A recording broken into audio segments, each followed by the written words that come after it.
한 대가 급히 멈춰섰다. 차가 완전히 멈추기도 전에 문이 덜컥 열렸고 차 안에서 다급한 남자의 목소리가 터져나왔다. 들것있나요? 빨리요. 빨리. 숨이 가쁜 그 외침에는 상황이 결코 평범하지 않다는 긴박함이 고스란히 담겨 있었다. 뒤어 보이는 여성의 얼굴은 말로 형용하기 힘들 만큼 고통으로 일그러져 있었고 창백한 안색과 꽉 다문 입술은 그녀가 극심한 통증을 견디고 있음을 보여주고 있었다. 다행히 생명이 위태로운 상황까지는 아니었지만 이 새벽의 병원행은 훗날 홍콩 연애사에서 가장 악명 높은 소문 중 하나로 남게 된다. 바로 세간에 회자된 고 골프공 사건의 시작이었다. 이 사건의 중심에는 홍콩을 대표하는 재벌 류란슌과 한때 홍콩 제1미인이라 불리며 모든 스포트라이트를 한 몸에 받았던 배우 관즈린이 있었다. 이른바 골프공 사건의 전말은 전해지는 이야기만으로도 사람들을 경악하게 만들었다. 당시 홍콩 최고 부호 중 한 명이었던 류란슌이 관즈린에게 상상하기 힘든 제안을 했다는 소문이 퍼졌고 그 조건은 골프공 하나당 0.00만 홍콩 달러라는 믿기 힘든 금액이었다.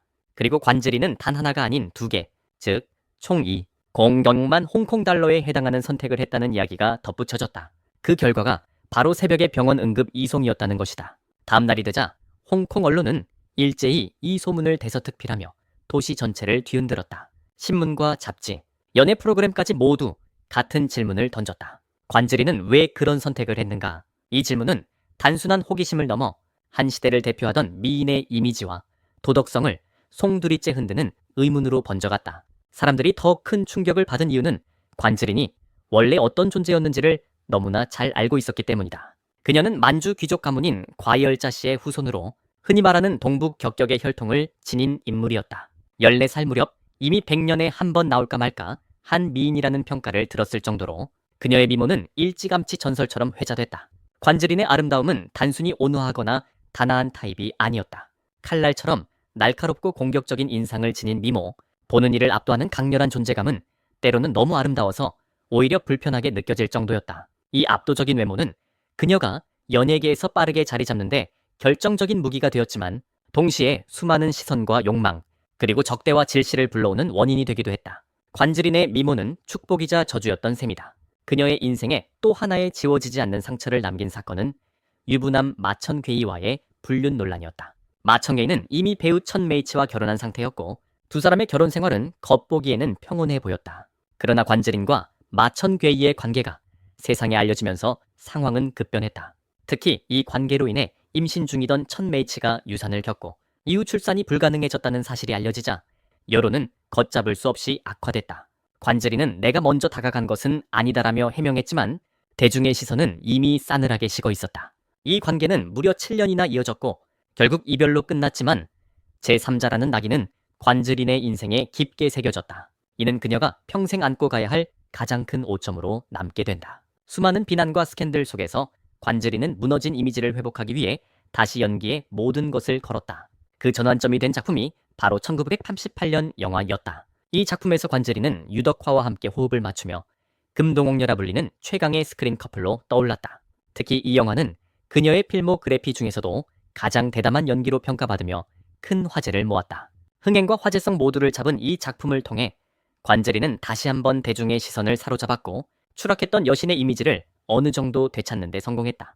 그 인기는 홍콩을 넘어 해외까지 이어져 미국의 한 유명 매거진에서 세계에서 가장 아름다운 50인 중 한 명으로 선정되기에 이르렀다. 스캔들로 얼룩졌던 이름, 옆에 다시금 여신이라는 수식어가 붙던 순간이었지만 동시에 그녀의 삶에는 여전히 폭풍 전야와 같은 불안이 도사리고 있었다. 이자은이라는 또 하나의 미녀가 등장하면서 관즈린의 인생은 다시 한번 거센 소용돌이 속으로 빨려 들어간다. 18세의 이자은은 미스 홍콩 대회에서 우승하자마자 홍콩 사회 전체를 뒤흔들 만큼 압도적인 미모로 화제가 되었고 단숨에 석파청령이라는 말이 따라붙을 정도로 충격적인 존재였다. 갓 성인이 된 이자은은 순식간에 재벌들과 언론의 시선을 한 몸에 받았고 그 중에서도 가장 빠르게 반응한 인물이 바로 류란슌이었다. 이미 관즈린과 얽혀있던 그는 새로운 미녀에게도 거침없이 손을 뻗었고 이로써 관즈린과 이자은 두 사람은 피할 수 없는 정면 충돌 구도로 놓이게 된다.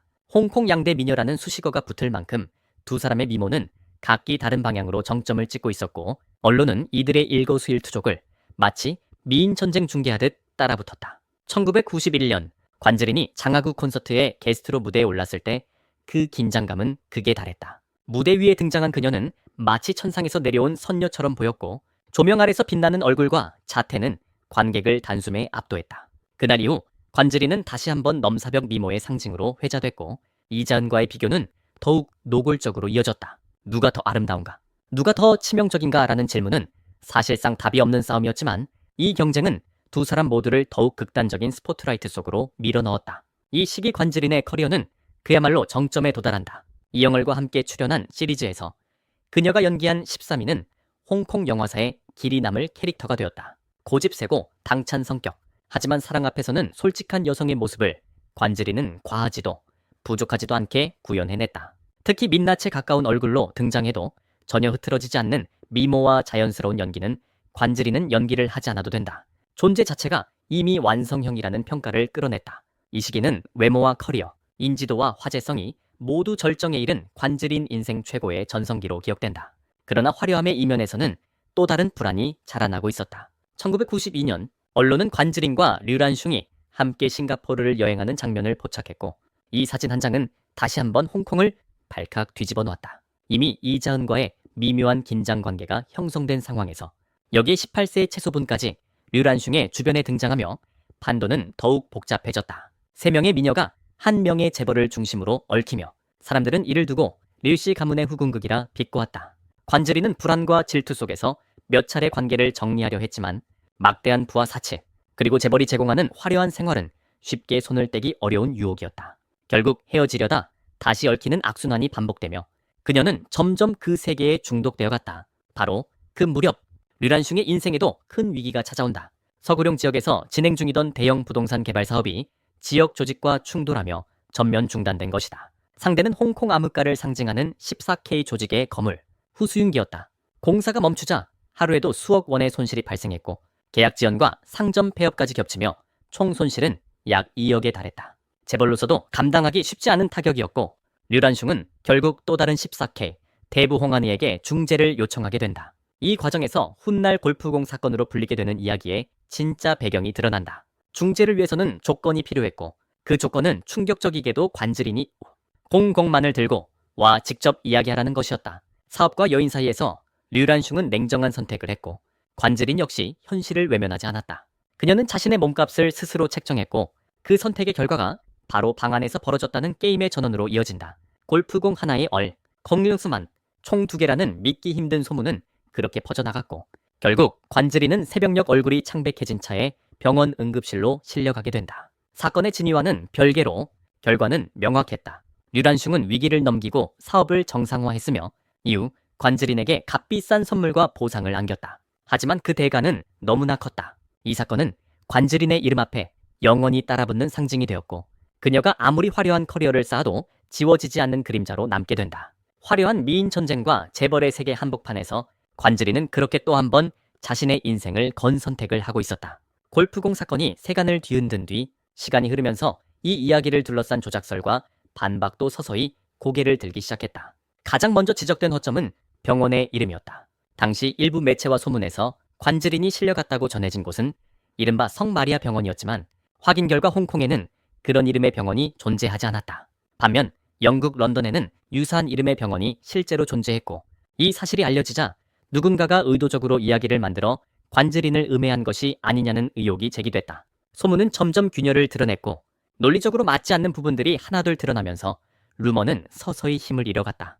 그러나 이 모든 과정에서 정작 가장 중요한 당사자인 관즈린은 끝내 입을 열지 않았다. 해명도 반박도 감정의 토로도 없었다. 그녀의 침묵은 오히려 더 많은 해석을 낳았고 사실 여부와 상관없이 한 가지 결과만은 분명해졌다. 루머는 언젠가 사라졌지만 한때 청순함의 상징이었던 옥녀 관즈린의 이미지는 완전히 무너져 버렸다는 사실이었다. 이후 재벌의 마음은 더욱 노골적으로 변해갔다. 류란슝은 점점 관즈린에게서 멀어졌고 다시금 이자은에게 집착하는 모습을 보이기 시작했다. 젊고 신선한 미모, 대중이 만들어준 새로운 여신의 이미지는 재벌의 시선을 완전히 사로잡았고 이 경쟁에서 관즈린은 결국 밀려나고 말았다. 이자은과의 미인 전쟁은 그렇게 관즈린의 패배로 정리되었다. 이는 마천괴, 불륜 논란 이후 또 하나의 치명적인 흑점으로 남아 관즈린의 이름 앞에 계속해서 따라붙는 꼬리표가 되었다. 사람들은 그녀를 더 이상 순수한 피해자나 단순한 미녀로 보지 않았고 스캔들의 중심에 서 있는 위험한 여인으로 바라보기 시작했다. 그러나 이 모든 비극의 시작을 거슬러 올라가면 결국 원가정, 즉 그녀가 태어나 자란 가정으로 시선이 돌아간다. 관지리는 1962년 누구나 부러워할 만한 스타 집안에서 태어났다. 부친은 쇼브라더스를 대표하는 배우 관산이었고 모친 장빙첸 역시 아름다움으로 이름을 날린 배우였다. 겉으로 보기에는 완벽한 예술가 부부, 이상적인 가족처럼 보였다. 하지만 그 화려한 외피 뒤에는 균열이 숨어 있었다. 부친의 잦은 외도는 결국 부모의 이혼으로 이어졌고 가정은 산산이 흩어졌다. 어머니는 해외로 떠났고 아버지는 대만으로 향했다. 어린 관절이는 홍콩에 홀로 남겨졌고 생계를 책임져야 하는 상황에 놓였다. 그 나이에 감당하기에는 너무 무거운 짐이었고 이때부터 그녀의 인생은 살아남기 위한 선택의 연속이 되었다. 극심한 압박 속에서 관절이는 18세라는 너무 이른 나이에 결혼이라는 선택을 한다. 상대는 자신보다 무려 16살이나 많은 재벌 왕꿔진이었다. 이미 바람둥이로 악명이 높았던 인물이었지만 당시의 관절인에게 결혼은 사랑이라기보다 도피처에 가까웠다. 안정과 보호를 꿈꾸며 선택한 결혼이었지만 현실은 잔혹했다. 결혼 생활은 단 5개월 만에 파경을 맞았고 그녀는 사랑도, 넌도, 그리고 커리어의 안정감마저 잃고 말았다. 너무 이른 결혼, 너무 성급한 선택은 관즈린의 인생에 또 하나의 깊은 상처를 남겼다. 이후 그녀는 점점 더 솔직해졌고 때로는 지나치게 솔직해졌다. 한 인터뷰에서 관즈린은 자신의 연애관을 두고 충격적인 발언을 남긴다. 유부남도 만나봤고 여자친구가 있는 남자도 만나봤으며 하고 싶으면 생각보다 행동이 먼저 나갔다고 담담히 털어놓았다. 이 발언은 많은 이들을 놀라게 했지만 동시에 관즈린이라는 인물을 가장 적나라하게 보여주는 고백이기도 했다. 그녀의 인생은 언제나 계산보다 현실이 먼저였고 고민보다 선택이 앞섰다. 결국 그녀는 자신의 미모를 무기이자 생존 전략으로 삼는 길을 택했다. 그것은 비난받을 수 있는 선택이었지만 동시에 상처 입은 한 여성이 살아남기 위해 붙잡은 마지막 수단이기도 했다. 이렇게 관즈린의 이야기는 점점 더 복잡해지고 단순한 스캔들 이상의 인간적인 비극으로 깊어져 갔다. 관즈린의 미모를 이야기할 때 연예계 안팎의 증언들은 언제나 같은 결론으로 모인다. 그것은 단순히 예쁘다라는 말로는 설명할 수 없는 말 그대로 신이 내린 미모였다는 것이다. 진가상 감독은 촬영 현장에서 관즈린을 정면으로 바라보는 것이 부담스러울 정도였다고 회상했다. 카메라 뒤에 숨어서야 겨우 그녀를 볼 수 있었다는 말은 과장이 아니라 그만큼 관즈린의 얼굴이 주는 압도감이 컸다는 뜻이었다.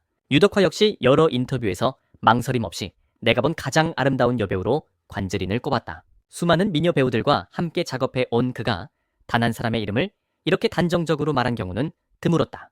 여기에 황점의 평가는 더욱 직설적이다. 그는 관즈린을 두고 눈빛 하나만으로도 남자를 무장해제시키는 여자라고 표현했다. 말 한마디, 표정 하나 없이도 상대를 흔들 수 있는 힘. 관즈린에게 있어 미모는 연기를 보조하는 요소가 아니라 미모 자체가 곧 연기였다. 그런 미모는 그녀의 필모그래피 속에서 더욱 선명하게 각인되었다. 에서의 남소접은 신비롭고 요염한 매력을 동시에 지닌 존재였고 관즈린은 그 역할을 통해 현실과 비현실의 경계를 자유롭게 넘나드는 이미지를 만들어냈다.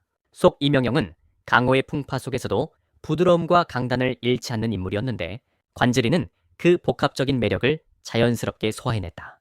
이 취하에서는 한층 성숙하고 치명적인 분위기를 보여주었고 신조협녀 구시모차사에서의 소용녀는 말 그대로 설화 속에서 튀어나온 듯한 존재였다. 차가운 듯하면서도 천가한 얼굴, 인간적인 감정과 초월적인 분위기가 공존하는 소용녀는 관즈린의 미모가 아니었다면 성립하기 어려운 캐릭터였다. 이 시기를 거치며 사람들은 자연스럽게 홍콩 본토의 양대 미인을 떠올리게 된다. 관즈린과 이자흔 두 사람은 각기 다른 색깔의 아름다움으로 한 시대를 양분했고 비교 자체가 하나의 문화 현상이 되었다. 그러나 미인은 언제나 축복이자 동시에 저주였다. 관즈린의 삶은 그 사실을 가장 극단적으로 보여주는 사례였다. 그녀의 아름다움은 수많은 기회를 안겨주었지만 동시에 권력과 부, 그리고 음모가 뒤엉킨 세계로 그녀를 끌어들였다. 미모를 향한 욕망은 종종 사랑이라는 이름으로 포장되었지만 시간이 지나고 나면 남는 것은 대개 소유욕과 지배욕이었다. 관즈린은 수많은 재벌들과 얽히며 그 사실을 누구보다도 뼈저리게 깨달았다. 남자들의 사랑은 대부분 욕망에서 시작되고 욕망은 더 새롭고 젊은 대상을 향해 쉽게 이동한다는 현실 말이다. 결국 그녀는 하나둘 재벌들과 결별했고 화려했던 관계의 끝에는 늘 공허함만이 남았다. 말년에 이르러서도 관즈린의 연애는 늘 세간의 관심을 받았다. 한때는 자신보다 훨씬 어린 모델과 연애를 했지만 나이와 환경, 삶의 무게 차이를 넘지 못하고 결국 실패로 끝났다. 이후에는 대만 재벌 천타이밍과 결혼 소식이 전해졌고 사람들은 드디어 관즈린이 안정을 찾는 것이 아니냐고 기대했다. 그러나 그 결혼 역시 오래가지 못했고 이혼이라는 결론에 도달했다. 이때 관즈린이 남긴 말은 인상적이었다. 우리는 헤어진 게 아니라 이혼했다. 이 한마디에는 감정의 소모를 최소화하려는 담담함과 관계를 지나치게 미화하지 않겠다는 태도가 담겨 있었다. 58세가 된 지금도 관즈린은 사랑에 대해 완전히 문을 닫지 않았다고 말한다. 여전히 연애에 열려 있지만 예전처럼 모든 것을 걸지는 않겠다는 뉘앙스가 느껴진다. 결국 관즈린의 인생을 관통하는 키워드는 사랑이었다. 그녀 스스로도 나는 평생 사랑에 발목 잡혀 살았다고 말한 바 있다. 하지만 조금 더 깊이 들여다보면 그 사랑의 집착은 원가정에서 받은 상처에서 비롯된 것이었다.